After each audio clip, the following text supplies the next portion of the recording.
Buen día, amada iglesia. Damos gracias al Señor por este día maravilloso, hermoso, en el que nos podemos reunir para adorar a Dios y también para sujetarnos a su palabra, bendita, maravillosa, que cambia nuestra vida.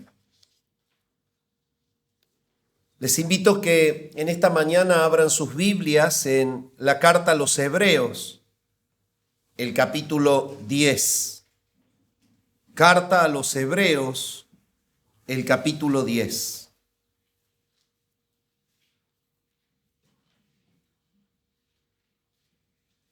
Y vamos a leer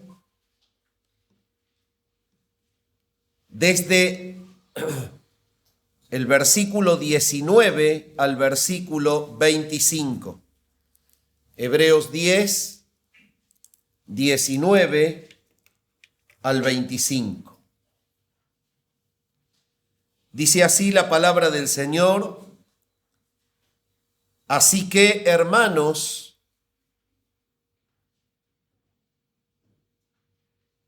teniendo libertad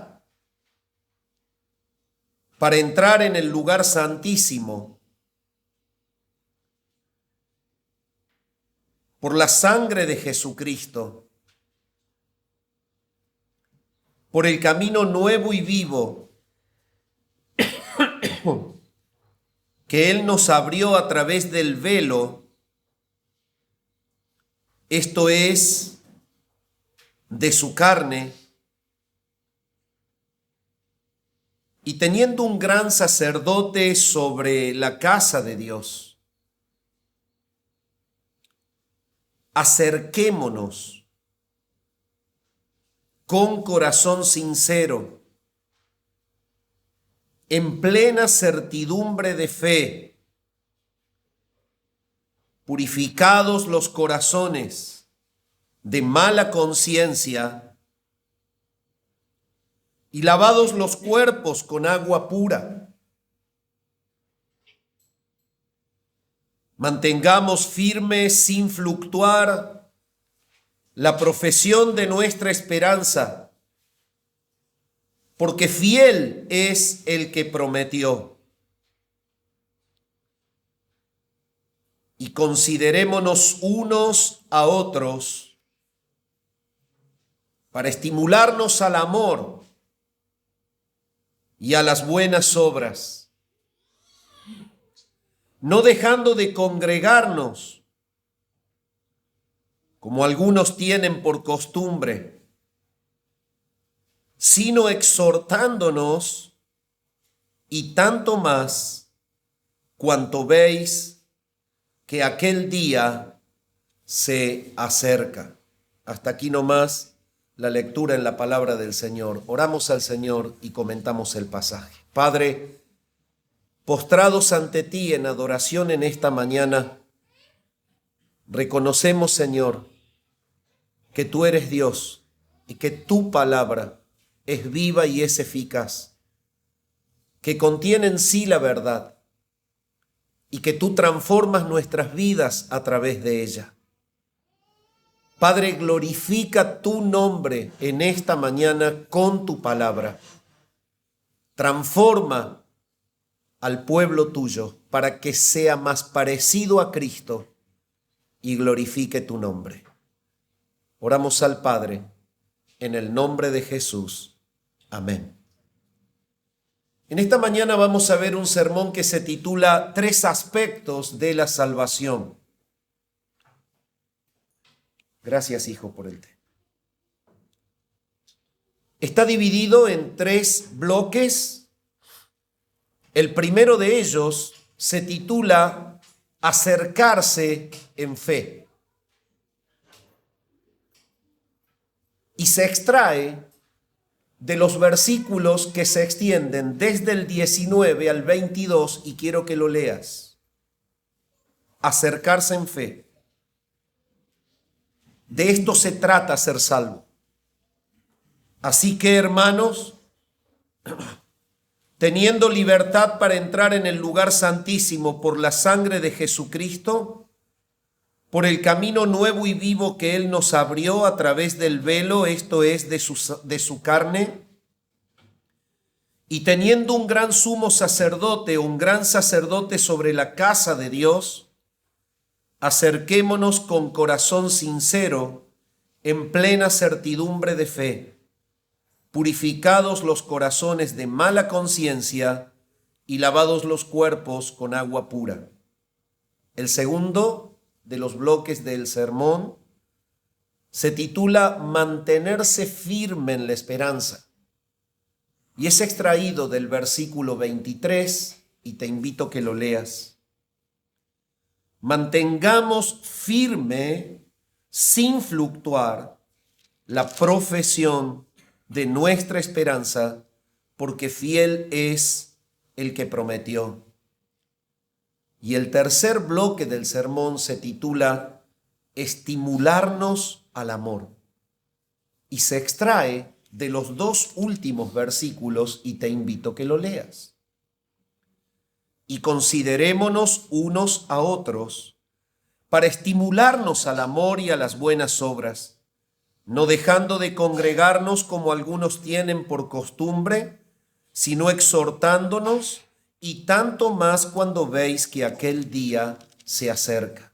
Entonces, un resumen explicativo de qué vamos a ver hoy. Vamos a ver los tres aspectos básicos de la salvación, que son el acercarse a Dios en fe. En segundo lugar, el mantenerse firme en la esperanza. En tercer lugar, el estimularnos al amor. Esto es exactamente lo que no habían logrado experimentar los hebreos convencidos, pero que no habían dado el paso de fe. Tenían absolutamente en claro el escenario de la salvación, pero se mantenían en la cornisa entre la vida y la muerte, en la línea que separa dos eternidades, la de condenación con la de salvación, en la franja que divide la amistad con Dios o el rechazo de Dios. Estaban allí, haciendo un equilibrio temporal, sujetos a la indecisión, y son llamados por el Espíritu Santo a que crean con la fe que salva, a que se aferren a Jesús de todo corazón para ser salvos.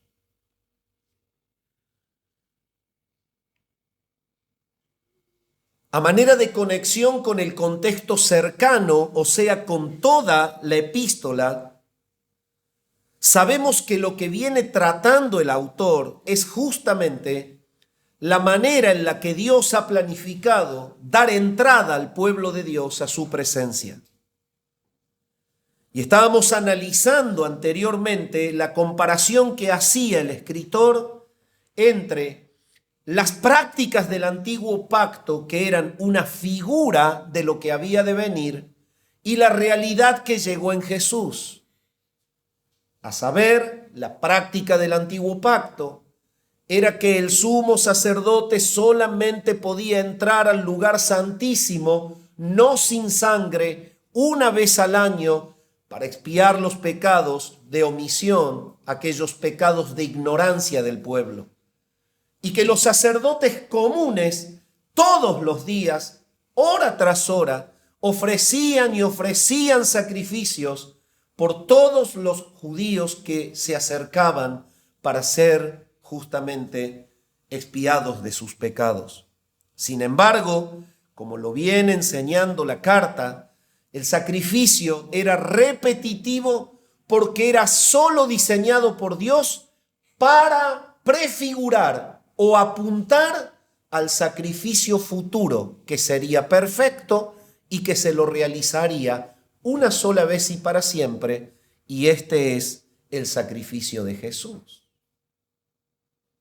No obstante, en estos sacrificios de la antigüedad, las figuras que Dios había dejado eran perfectas, tanto en el tabernáculo movible, que fue con el que se inició todo el éxodo en el desierto del pueblo de Israel, y que luego fue establecido ya en el milenio anterior a Cristo por mano de Salomón en el templo, ambos, el tabernáculo del inicio, como el templo en el tiempo de Salomón, ambos tenían un lugar santo y un lugar santísimo. Y el camino para el lugar santísimo era imposible de atravesar por el hombre. Solamente un sumo sacerdote podía llegar a ese lugar santísimo una vez al año y no sin sangre. Tanto en el tabernáculo como en el templo, la presencia de Dios era inalcanzable. El pueblo no llegaba ahí. Y este es el aspecto de conexión de nuestro párrafo con lo que venimos estudiando, la dificultad para llegar a Dios.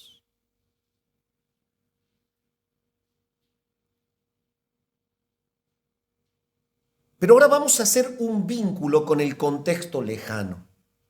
Vamos a la Biblia para que entendamos a qué se refiere el escritor cuando invita a los hebreos y les dice: ahora tienen libertad, entren.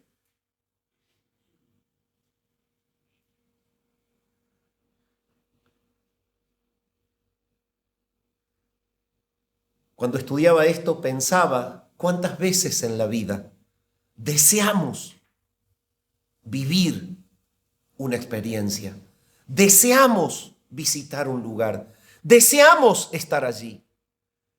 Es como el que quiere entrar a un lugar que le produce verdadera satisfacción, plenitud, felicidad.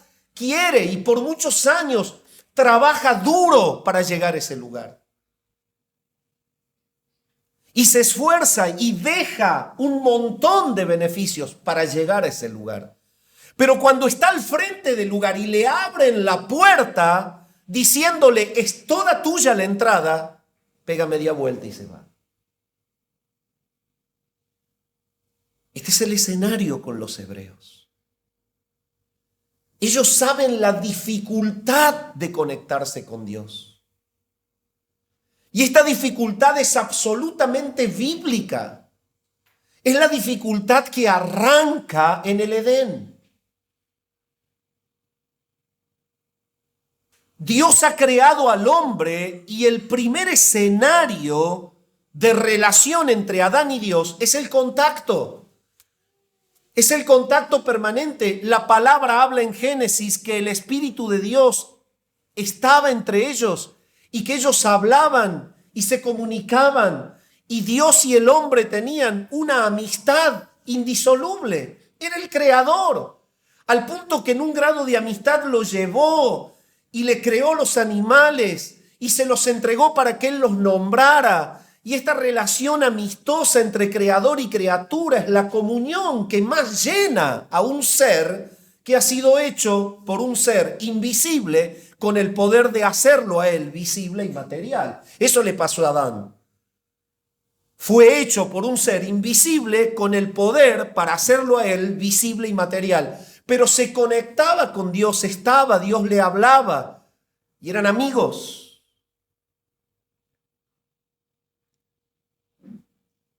Cuando avanza el tiempo, comienza la destrucción. Génesis capítulo 3 nos habla de una tentación, la cual ellos no pudieron resistir. El amigo de la criatura, Dios el creador, le había dicho a Adán: podés comer de todos los árboles del huerto, aún del de la vida que lo tenés ahí, y él no lo tocó. Pero solo le privó uno, el de la ciencia del bien y del mal. Le dijo: no lo comas, no lo toques. El día que hagas esto, entonces, y escucha esta palabra, se establecerá entre nosotros dos un velo. Grábatelo. Esa es la conexión teológica. Se establecerá un velo. A eso Dios le llamó: el día que tú comas de esto, mueres. Y qué hermoso podría ser predicar en esta mañana que eso nunca pasó. Pero lamentablemente no puedo hacerlo porque eso sí pasó. El humano cayó y el velo se estableció.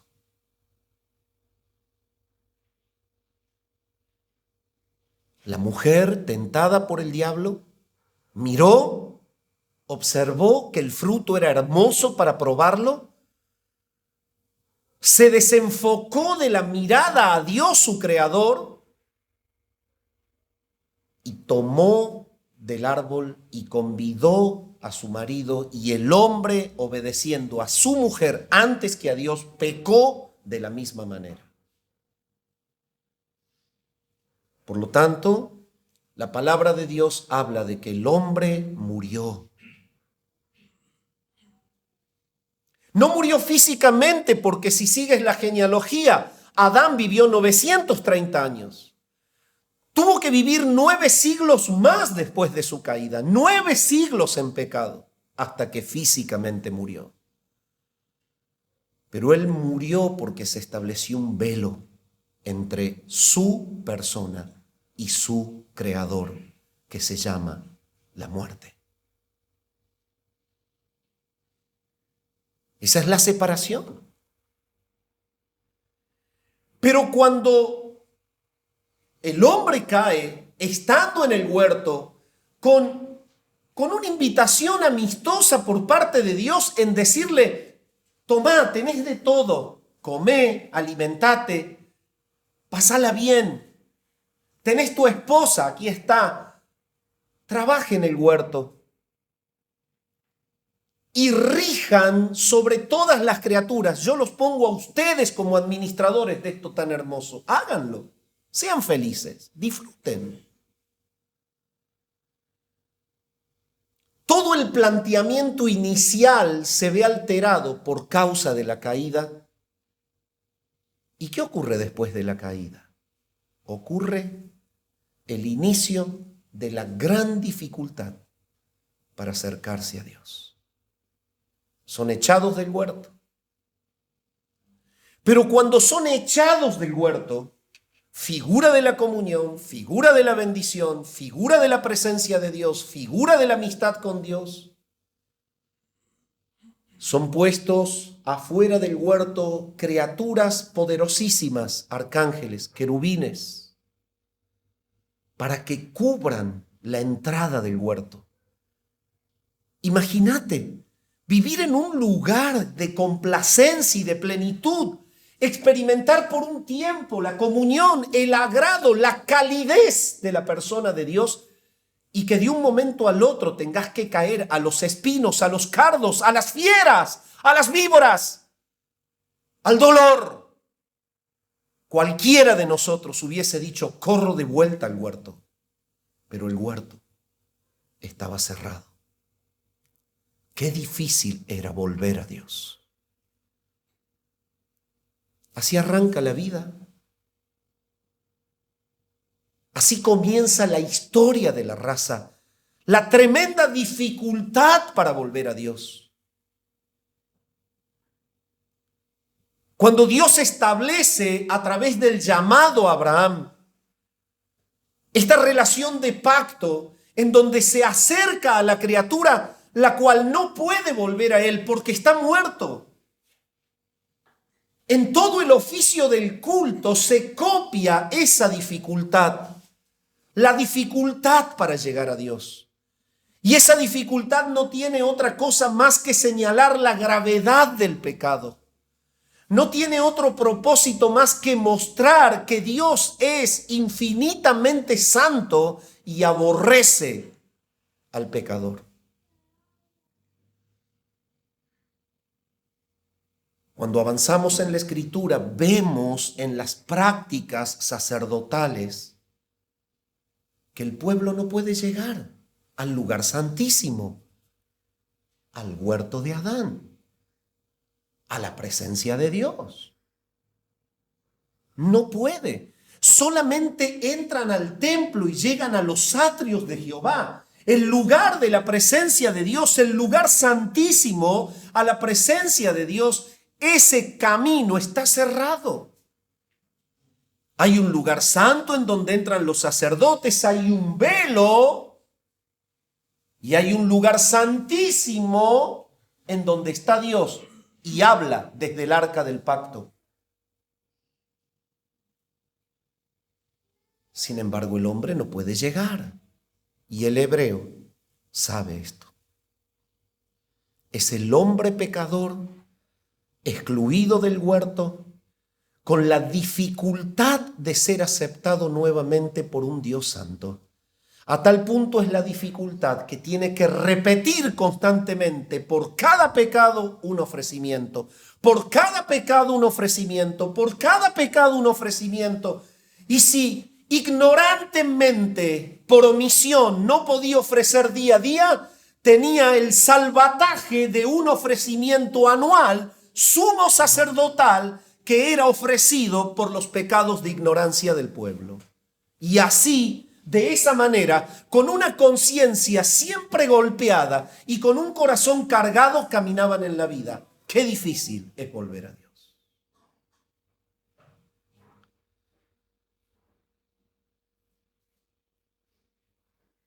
Sin embargo, cuando llegamos a Hebreos 10, en el versículo 18, en el versículo 11 y el 18 encontramos esto. Y ciertamente todo sacerdote está día tras día ministrando y ofreciendo muchas veces los mismos sacrificios, que nunca pueden quitar los pecados. Ahora anda el versículo 18. Pues donde hay remisión de estos, no hay más ofrenda por el pecado. El párrafo anterior, el que conecta el estudio en esta mañana, está dando la pauta. El escritor está hablándole a los hebreos que conocen de la dificultad de llegar a Dios. Están habituados y conocen que sus padres, sus antepasados, tuvieron que permanentemente llevar animales a ser sacrificados y tener ofrendas para que Dios cubra el pecado. Y tal como lo hemos estudiado, la cobertura de esa sangre de animales era solo superficial. Había una purificación de la carne, pero no contaban con la profundidad de transformar el corazón y de cambiar la mente para eliminar la culpa. Todo esto ocurriría en el nuevo pacto, para que se cumpla la profecía de Jeremías que decía: este será mi pacto con ellos, yo escribiré mis leyes en sus corazones.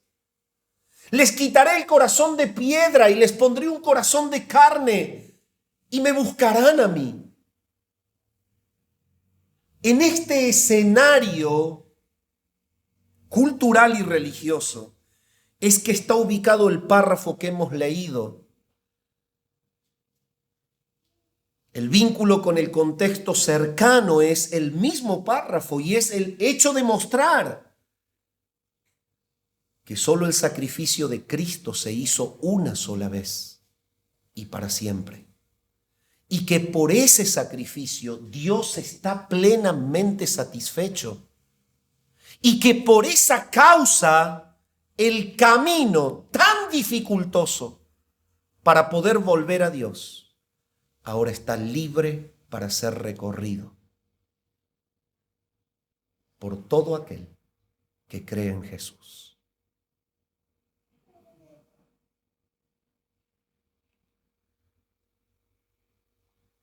Ese velo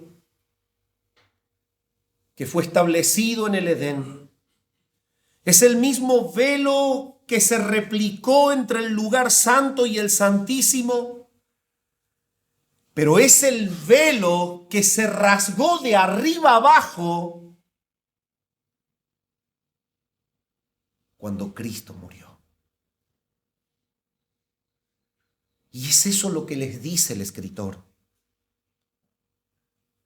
Así que, hermanos, teniendo libertad para entrar en el lugar santísimo por la sangre de Jesucristo.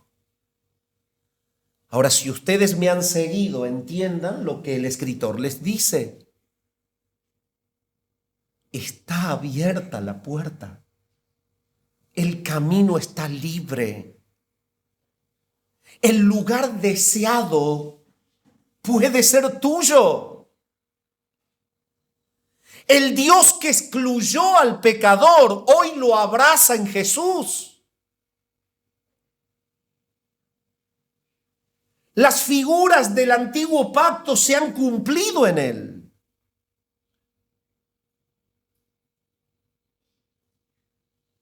Cuando la palabra dice aquí hermanos, no les está hablando a los hermanos de la iglesia, les está hablando a las personas del pueblo de Israel que están en la iglesia y que aún no han creído. Son los hermanos sanguíneos, son los connacionales, son los hebreos no convertidos. Pero él les dice, teniendo libertad para entrar en el lugar santísimo. Les habla en el idioma que ellos entienden y los lleva a que vean la gran dificultad que estuvieron experimentando cada vez que fueron al templo a ofrecer por sus pecados, cómo ansiaban entrar en la presencia de Dios, a tal punto que los salmos hablan, yo escogería estar un día a las puertas de la casa de mi Dios antes que habitar 1000 años en las moradas de maldad.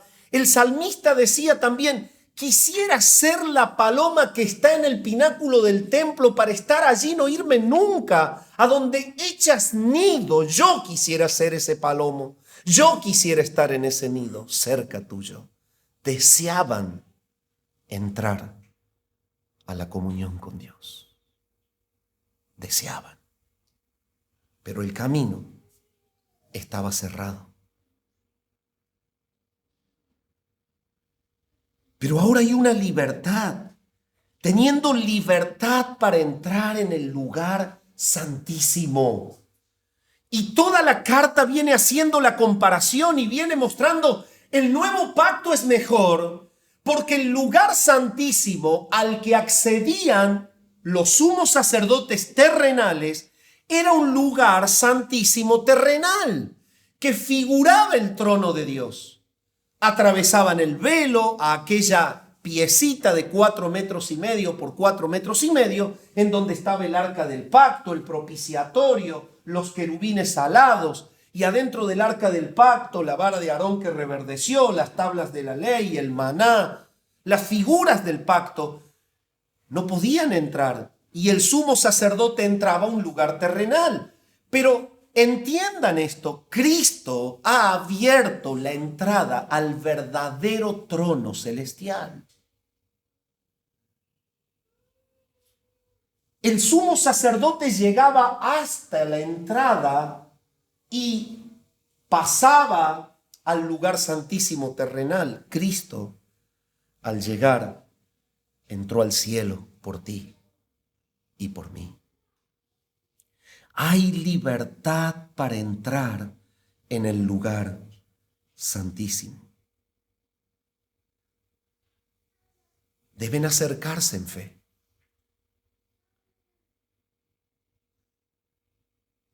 Pero el escritor conecta la libertad con la verdadera causa de esa libertad.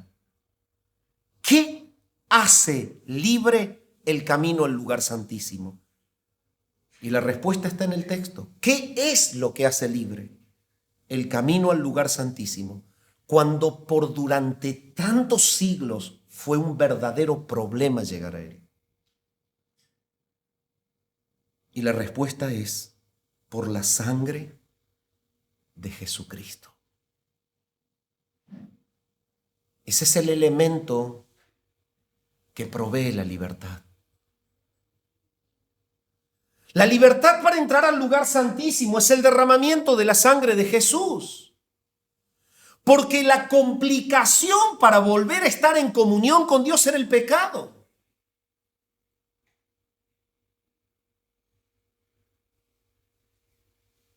La palabra de Dios no en vano dice, todos pecaron, Romanos 3:23, y están destituidos de la gloria de Dios.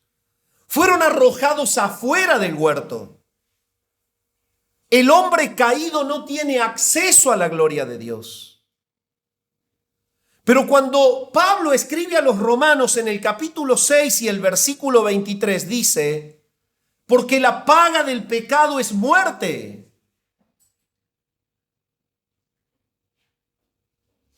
Y si tú lo conectas con Hebreos capítulo 2, el versículo 14, y llegamos al vínculo con el contexto cercano en el mismo libro, Hebreos 2:14 te dice que Jesús vino para destruir por medio de la muerte al que tenía el imperio de la muerte, esto es al diablo, y librar a todos los que por el temor de la muerte estaban durante toda la vida sujetos a servidumbre. La realidad es que estábamos destituidos. La realidad es que hacía falta la muerte del Cordero de Dios que quita el pecado del mundo. Y es a eso a lo que se refiere aquí. ¿Quieres saber por qué tienes libre el acceso al trono? Porque Cristo dio su sangre. Y como lo expliqué en la reunión pasada, no es exactamente la sangre, sino que es la muerte a la que figura esa sangre, la que verdaderamente paga el pecado. La paga del pecado es la muerte. Al ser pagado el pecado por un sacrificio que es perfecto, que es el del Cordero de Dios, que quita el pecado del mundo, automáticamente el camino al lugar santísimo quedó libre. Y es por eso que cuando tú lees Mateo, vas a ver que en cuanto el Señor expira y le dice al Padre, consumado es, en el momento en el que se parte la vida encarnada de Jesús, en el mismo instante en el que se parte la vida encarnada de Jesús, es en el mismo instante en el que el velo del templo de arriba abajo se rasga. Milagrosamente. Nadie lo cortó con una tijera. Eso lo hizo Dios. Y ahí se cumple todo lo que el antiguo pacto señalaba, como prefigurando al nuevo. En cuanto se cortó la vida carnal de Jesús, el velo del templo se rasgó en dos. Ahora, si me sigues, piensa esto. ¿Por qué en el momento en el que Cristo expira, deja su cuerpo muerto, el velo se rasga? Porque ese es el mismo instante en el que de la mano Él lleva a todo el pueblo santo ante el trono de Dios, sale del cuerpo y se presenta al Padre. Él es el que entró al lugar santo celestial.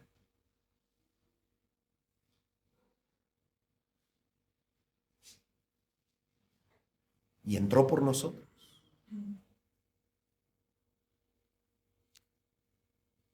Entonces, cuando el escritor dice, teniendo libertad para entrar al lugar santísimo por la sangre de Jesucristo, está hablando de esa muerte que pudo pagar la deuda.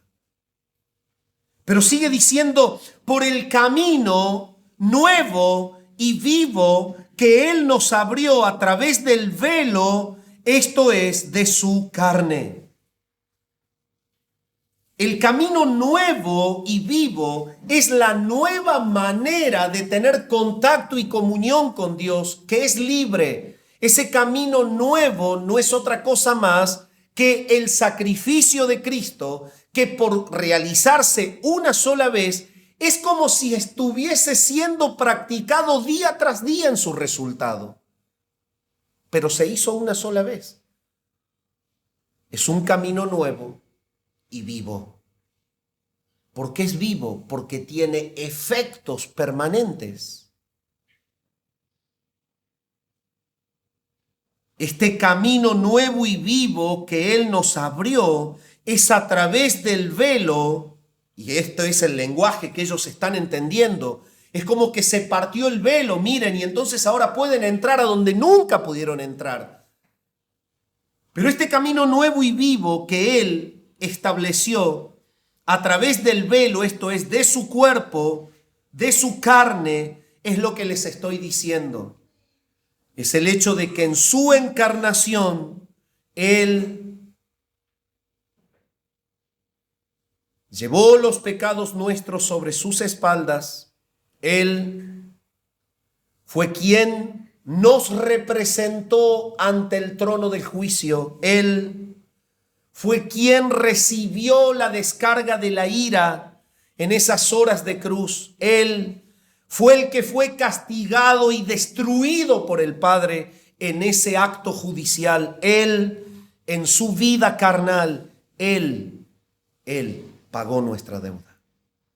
Abrir este camino a través del velo que es su carne significa esto: el hecho de que esa muerte que se debía realizar una sola vez es la de Cristo en la cruz.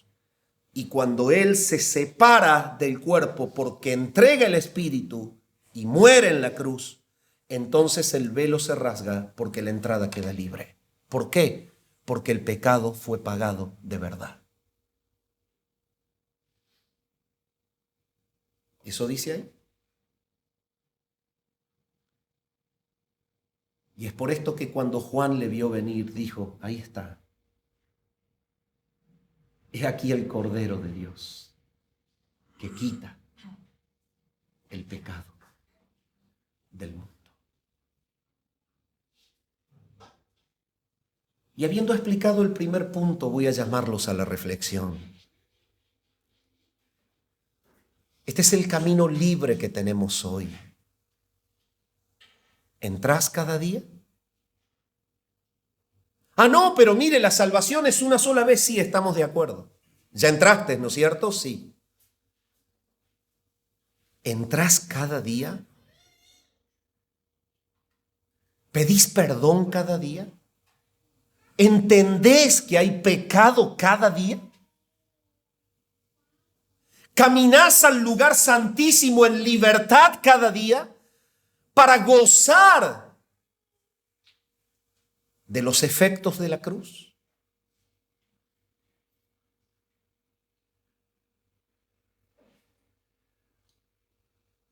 Hay libertad para entrar al lugar santísimo. Él les dice a los hermanos connacionales: vengan, crean, aférrense a Jesús. Pero esta porción llama a la iglesia a entender que nuestra vida debe estar permanentemente en el lugar santísimo. Nosotros no podemos salirnos del lugar santísimo. Lo que tanto se deseó, volver a la comunión, tener amistad con Dios, no puede ser desaprovechado por el pueblo de Dios. ¿Qué quiere decirle esto a la iglesia? No podés estar en el pecado del mal pensamiento, de la ira, del rencor, de la mentira, de la mala palabra, de la envidia, de los celos, de la enemistad. Viví en el lugar santísimo, está libre. Cristo entró al cielo para que vivas una vida santa.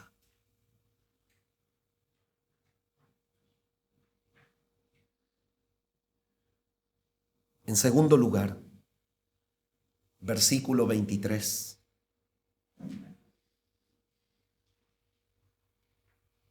¿Qué significa la salvación? El segundo aspecto es: mantengamos firme, sin fluctuar, la profesión de nuestra esperanza, porque fiel es el que prometió. Él les dice a ellos: deben vivir una vida de permanencia en Jesús. El hecho de mantenerse firme significa caminar de una manera constante en esta convicción de fe en esta convicción que les dice que tengan, crean en Jesús y manténganse firmes y constantes.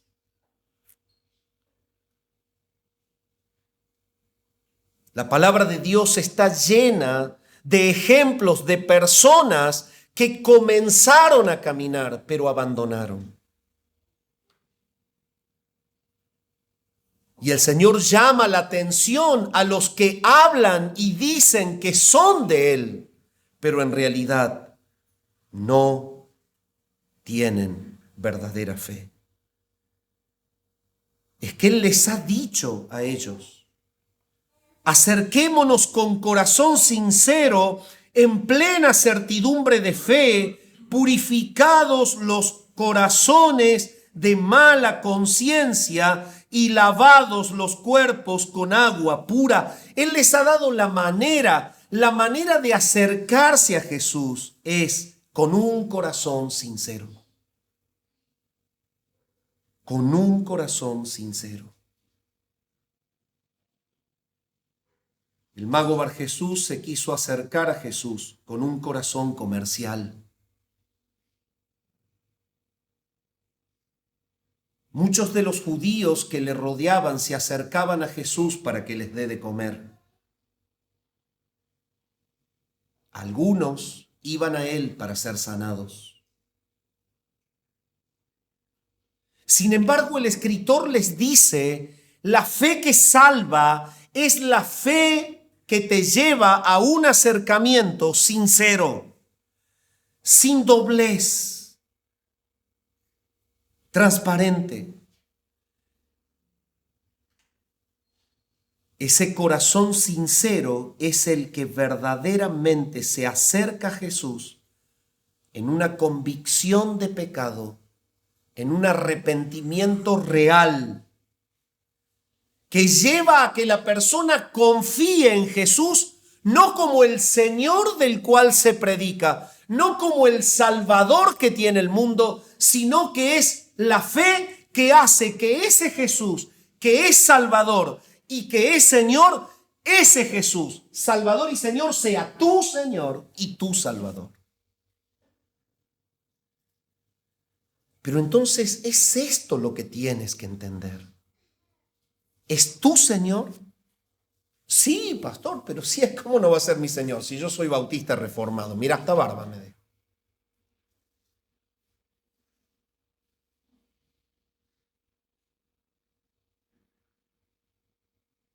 Y el Señor dice: ¿por qué me llamáis Señor, Señor, si no hacéis lo que yo os mando?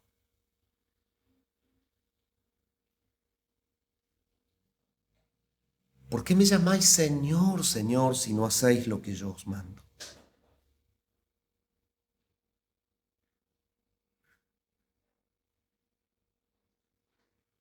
Acerquémonos con corazón sincero en plena certidumbre de fe. Esa es la fe que salva. La manera es purificados los corazones de mala conciencia. Y esto tiene relación con lo que venía enseñando, que la sangre de Jesucristo tiene el poder de transformar la conciencia para hacerla libre de la culpa. Cuando la persona cree en Jesús y confía en el resultado de la cruz, su conciencia no le golpea más porque el pecado ha sido quitado de en medio. La manera de acercarse con esta fe verdadera está acompañada de una limpieza de conciencia que solo proviene del pago de la deuda. Pero esa fe está acompañada no solamente de la limpieza de conciencia, sino lavados los cuerpos con agua pura. La fe verdadera que te hace acercar al Señor y que te la provee Dios, es la que te posiciona como una persona nacida de nuevo, con una mente diferente, con un corazón diferente, que ya no siente culpa, y te da la posibilidad de una santificación práctica y diaria, la cual es lavados los cuerpos con agua pura. Este lenguaje que está usando es el que los hebreos entendían. ¿Por qué? Porque en todos los oficios del culto, los sacerdotes y sumos sacerdotes se tenían que lavar en las fuentes a la entrada del templo. Y esta era la figura de la santidad para estar en la presencia de Dios. Entonces, cuando dice la fe verdadera, la salvación verdadera, la certidumbre de fe, es la que trae conciencia limpia, la que provee una vida pura.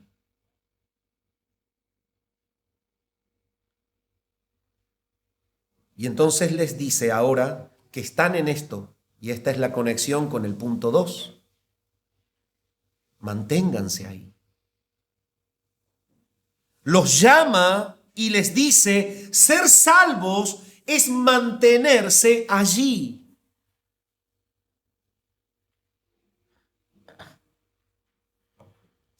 Mantengamos firme, sin fluctuar, la profesión de nuestra esperanza, porque fiel es el que prometió.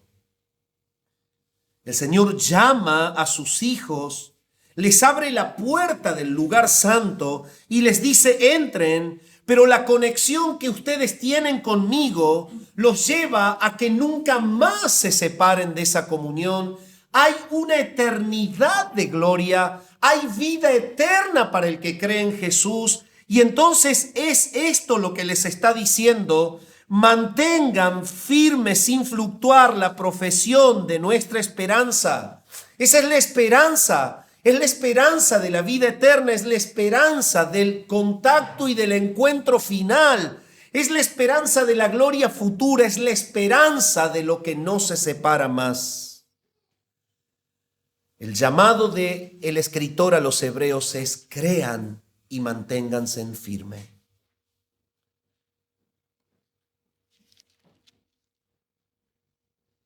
El humano en la vida terrenal es llamado permanentemente a claudicar.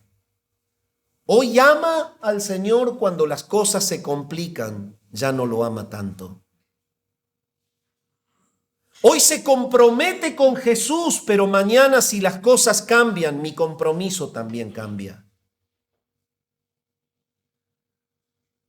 La verdadera manifestación de la salvación está en la permanencia en esta esperanza.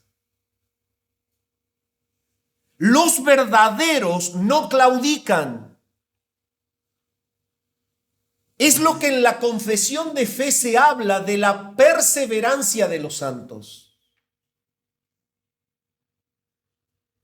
Puede que un cristiano tenga un camino en donde, por causa de su debilidad, pueda caer en un pecado. E incluso puede hasta mantenerse un tiempo en el pecado. Pero si es verdadero, va a volver. Y lo que el escritor le dice como segundo aspecto de la salvación: manténganse en firme en esta esperanza. Y mi pregunta hoy es, mi amado hermano, ¿estás firme en el Señor?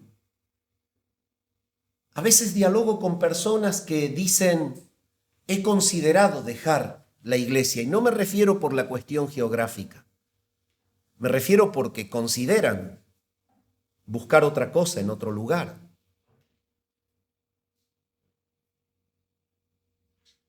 El escritor está llamando a los hebreos a perseverar en la esperanza de la vida eterna.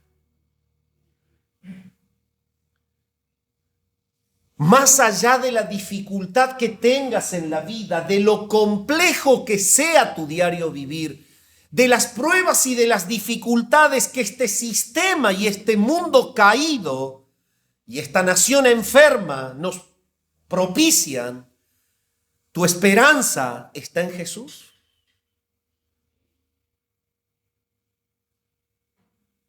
Si hay un pecado que declara y que confronta el apóstol Santiago, cuando escribe su carta, es esa actitud fluctuante de los que dicen tener fe, pero no la viven. Y él dice, el hombre de doble ánimo es inconstante en todos sus caminos. El escritor a los Hebreos llama a aquellos que aún no se han aferrado a Jesús a que entren y a que estén firmes, porque el tiempo del encuentro final con el Salvador está cerca. Pero nos está diciendo lo mismo a la iglesia. No falta nada para la venida de Cristo. No podemos decir cuánto, pero ya estaba cerca cuando Pablo escribía las cartas. No podemos hablar de tiempo, pero los sucesos, las profecías cumplidas, el estado del sistema mundial te habla de que Cristo viene a crear cielos nuevos y tierras nuevas. Y esta realidad de pecado que estorba su reino será limpiada. La tierra está lista para ser cegada.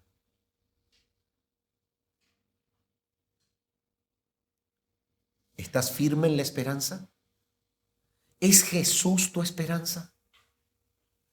¿Es el encuentro con Él tu pasión, tu visión? ¿Ves la vida a través de la expansión de su reino? Esta esperanza es la que te lleva a esforzarte día a día para entregar todo por el reino, para dar todo por Jesús, para hablar de Él, para vivirlo y mostrarlo a Él. El mantenernos firmes en la esperanza es vivir para la gloria de Dios día a día, sin mirar los avatares de la vida, sin mirar las dificultades que amedrentan, sin mirar lo que te tiende a desviar de Él. En tercer lugar, y para finalizar, no solamente que la salvación depende de entrar con una fe sincera al lugar santísimo, de permanecer en un acto sacrificial allí, firmes en la esperanza de la vida eterna, sino que el versículo 24 y 25 nos habla de que la salvación estimula al amor y a las buenas obras a tus hermanos.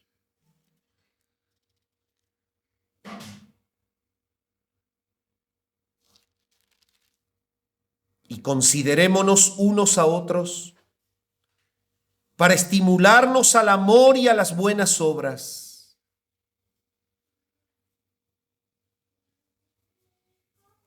Hay una expresión que es tremenda. El escritor les está diciendo, miren, lo que tanto deseaban, ya está.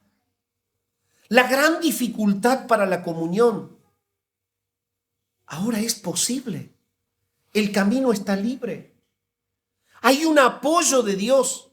Mantenete firme en la esperanza. El tiempo está cerca. Pero Él les está diciendo, lo que ustedes se encuentran cuando están adentro es el ambiente bendito del amor de Dios en el cuerpo de Cristo, en el pueblo santo. Entonces Él los llama a la consideración de los unos a los otros.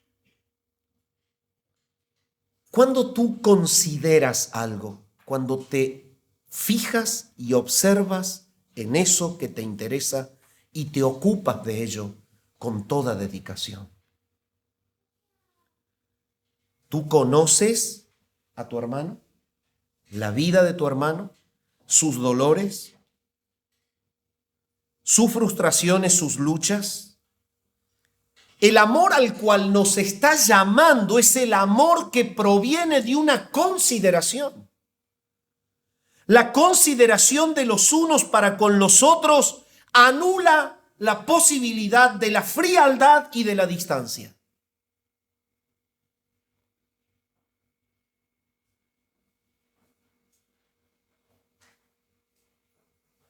Y nos introduce en la realidad de una relación humilde y profunda entre nosotros. La consideración es verdaderamente interesarme por la vida del hermano. Es interesarme por las luchas del hermano.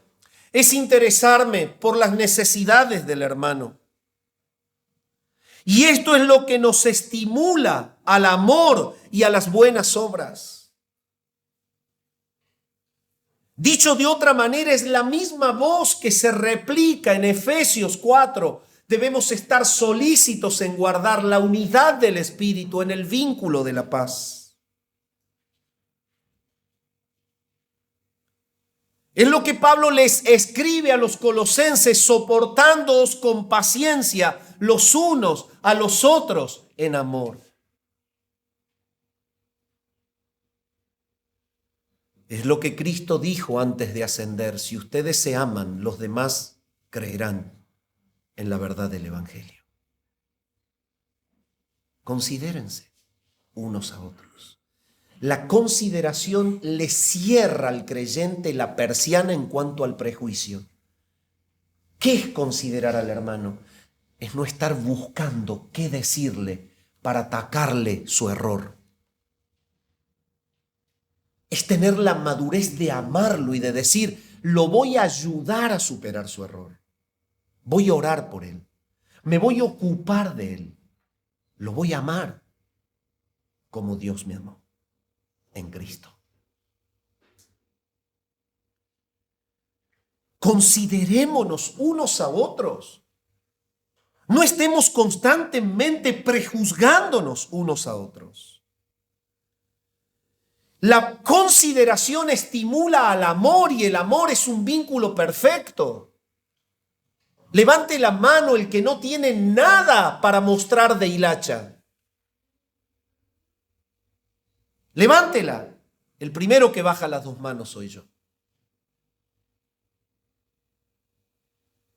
La palabra de Dios habla que el maduro considera al hermano para estimularlo al amor.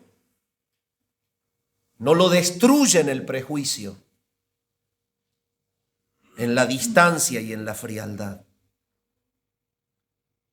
Lo estimula a amar y a conducirse para la gloria de Dios. Es que Efesios 2:10 dice que somos hechura suya, creados en Cristo Jesús para buenas obras, las cuales Dios preparó de antemano para que anduviésemos en ellas. El escritor les está diciendo lo que se encuentra cuando entran al lugar santísimo es que pueden permanecer hasta el encuentro con Jesús, y es que hay un ambiente de amor dentro del pueblo de Dios que no se puede encontrar en otro lugar más que si creen en Jesús.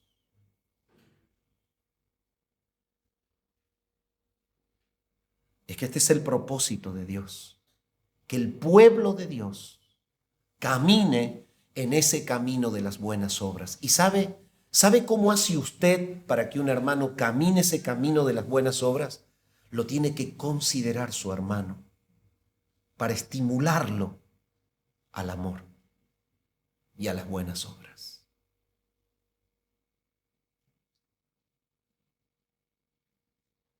¿Está todo bárbaro? ¿Está bien? Eso dice el original, estoy seguro. Pero usted me puede preguntar: ¿y cómo lo hago? Y es lo que responde el último texto. ¿Cómo lo hago? ¿Querés que te lo diga en criollo? Nunca te borres.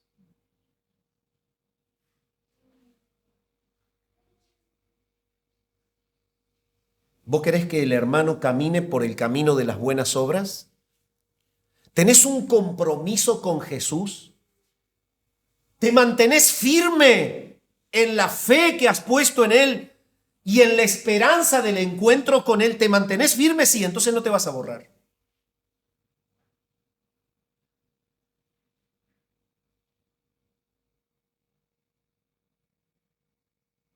Por eso Santiago en su carta, cuando confronta este pecado de la inestabilidad, dice, ¿se cree alguno sabio y entendido entre ustedes?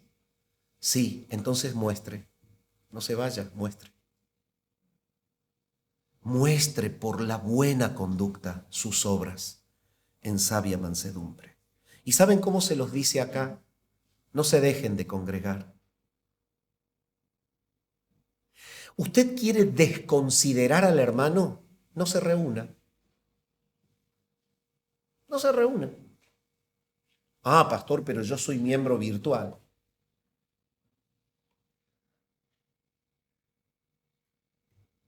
Yo me nutro con los predicadores que hablan bien. Hay santos hermanos que nos bendicen tanto en una predicación de internet. A mí me ha pasado. Pero esa no es tu congregación.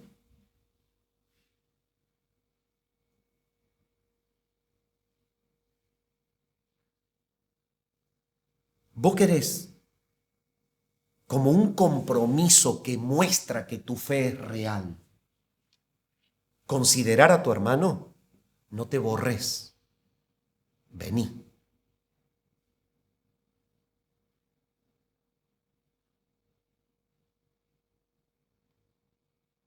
¿Pero y qué tiene que ver? Pero es que, hermano, esta es la congregación de los santos.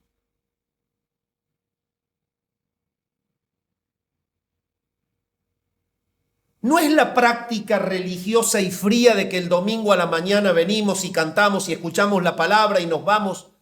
Es la congregación de los santos. Acá cuando nos juntamos nos consideramos y nos impulsamos al amor y a las buenas obras. Nos abrazamos, nos mostramos amor, pero dialogamos, pero conversamos, pero entendemos la prueba. Estamos juntos, nos enteramos de la lucha. Queremos llevar al hermano a que se parezca a Jesús. Ah, no, pero mira, estaba tan lindo para quedarse en la cama el domingo con la lluviecita y el frío. Para colmo tengo pan con chicharrón y mate caliente.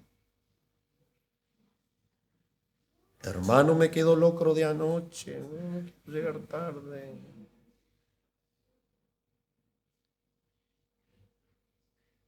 ¿Querés ver la evidencia de una persona inmadura en Jesús? Fíjate su relación con la congregación.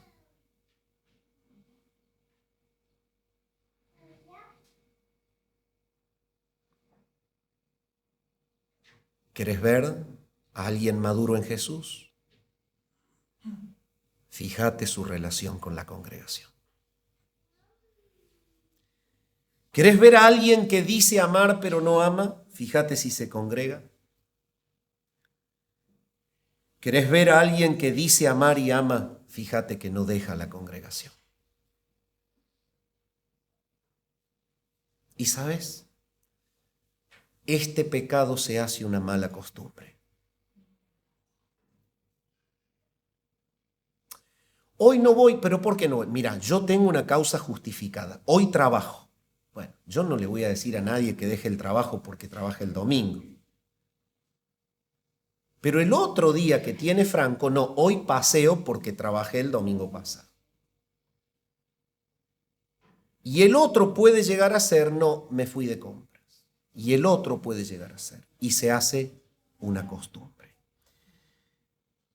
La estimulación al amor y a las buenas obras es el resultado de un compromiso serio con Jesús que se manifiesta en una vida de congregación.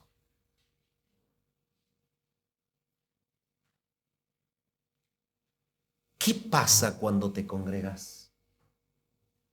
Eso es lo que dice ahí. Lo primero, te exhortas. La congregación nos lleva al contacto y a la confrontación. Y la exhortación no es justamente el hecho de señalar prejuiciosamente pecados, sino el darse ánimo para que en la vida sigan amando a Jesús. El darse ánimo para que esa estimulación sea para el amor y para las buenas obras. El hecho de que la palabra de Cristo debe ser la que impere en nuestras conversaciones, como Pablo lo enseña a los colosenses, es el hecho de cómo debemos nosotros vivir una vida de congregación. El exhortarnos aquí no es, mira, acá dice que hay que exhortarse, entonces yo estoy buscando con prejuicio el defecto del hermano para decirle, vos sos una persona que actuás de esta vos y vos y vos. No es este el sentido. Podemos exhortar a un hermano a que esté caminando en el camino que muestra Cristo, sí. La exhortación que proviene de la congregación será el ánimo que le voy a dar a mi hermano para que siga mostrando a Jesús. Animarlo con la palabra, animarlo con la presencia, animarlo con tu comunión con Dios. Lo que nosotros hacemos cuando nos congregamos es animar a los hermanos con mi comunión con Dios. Influenciarlos a amar a Jesús como yo lo he amado de lunes a sábado. Vengo al domingo a darle a mis hermanos de mi experiencia, a llevarlos a que amen a Jesús y muestren a Jesús. Esa es la exhortación. Si alguno está débil, lo sostendré con el consejo. Si alguno ha caído en pecado, oraré por él. Lo llevaré a la palabra para que se arrepienta y pida perdón.